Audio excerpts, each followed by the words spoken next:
কি ঘটনা ঘটেছে?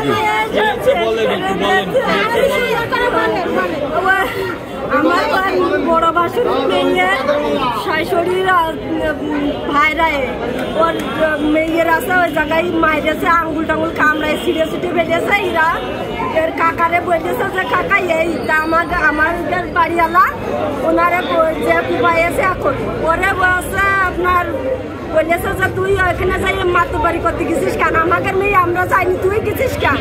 ওরা পারিবারিক সমস্যা ওকে সাইডে যাবে, তুই গেছিস কেন?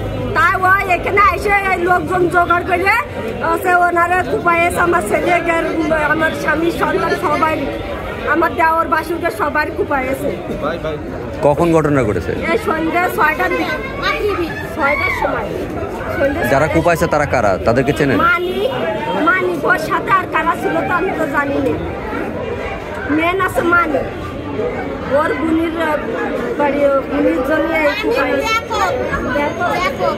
মানিক লেও করতো আর কি দাদা তো আমি চিনি না, জানি। আমাকে 7 জন আর আমার স্বামীর নাম জামাল আছে, আমার বাসুর কামাল, আমার বড় মাঝে বাসুর ছেলে আছে শুয়া, ওনারে 4 জন হাসপাতাল। কোন জায়গায় হয়েছে ঘটনা? ওই এরান্দা বাজার। আমার মেয়ের নিয়ে গ্যাঞ্জাম হয়েছে, ওনারা বাড়ি তার শাশুড়ি আর শ্বশুরি ধরে মাইরেছে। আমার মেয়ের কাকা হয়, যাদের মাইরেছে তারা আমার মেয়ের কাকা হয়। তাই আমার মেয়ে বাড়ি এসে পেয়েছে যে কাকা আমাদের বাড়ি গ্যাঞ্জাম হয়েছে, তার যেই মহিলারা বিয়ে করেছে ওনার শ্বশুর সেই মহিলার ভাইরা গেছে। এবার ওই কুন্ডা পুন্ডা আমার মেয়ের বাড়ি গেছে, তাই কুন্ডা পুন্ডা নিয়ে গ্যাঞ্জাম গন্ডগোল হয়েছে।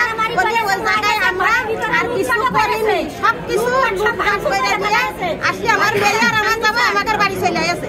আসার পরে ওর কাকারে কয়েছে যে কাকা এই দেখো সেই হাত মাত কাটা ছিঁড়া সব গয়না পাটলি সব টাইনে ছিঁড়ে নিয়ে গেছে।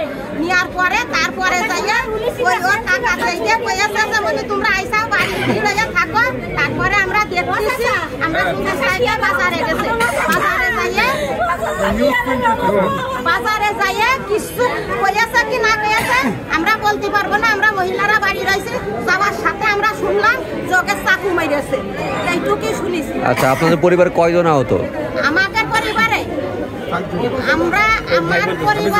আমার পরিবারে আমরা ছেলে মেয়ে দিয়ে আমরা স্বামী স্ত্রী দিয়ে 5 জন লোক। আহত হয়েছে কয়জন? 5 জন লোক আহত, কারোর মাথা ফাটাইতেছে, কারোর গুড়ি বের করতেছে, মানে চাকু মাইরেছে, বুকি চাকু মাইরেছে, পিঠি চাকু মাইরেছে। এই যে আমাদের বুন্দিয়া দিয়ে ছিল চোখ আসল লাইনে, বুঝছেন, দিল্লি ওখানে ওকে বাপে বুতে একটা কেস গন্ডগোল হয়েছে। ওইভাবে হুমকি দিয়ে ওরা ভাড়াইতে গুন্ডা ওরা টাকা দিয়ে গুন্ডা নিয়ে গেছে। যাই তারপরে আমার দেওরা বলেছে যে আমাকে গ্রামের বিচার গ্রামে হবে, বাইরে গ্রামে তোমরা যাবে কেন? আর সেই জায়গাতে আসে ওরা মাস্তান গুছাই নিয়ে বাজারে আসে পরে বাজারে আমার দেওয়ার সব দোকান, আমাদের ওষুধের ফার্মেসি, সেই জায়গায় আসে ওরা কিছুতে কুপানো ধরেছে। এরা তো সেভাবে যায়নি, আর এরা তো গন্ডগোলের কিছু যায়নি, সবাই দোকানদারি করে সেভাবে যায়, পিছনে যায় কুপাইছে। আমার এই ছেলেটা ওষুধের দোকানে ছিল আর ও যাওয়ার সাথে পেট ফুটা করে গেছে। ও কুটা আল্লাহ কি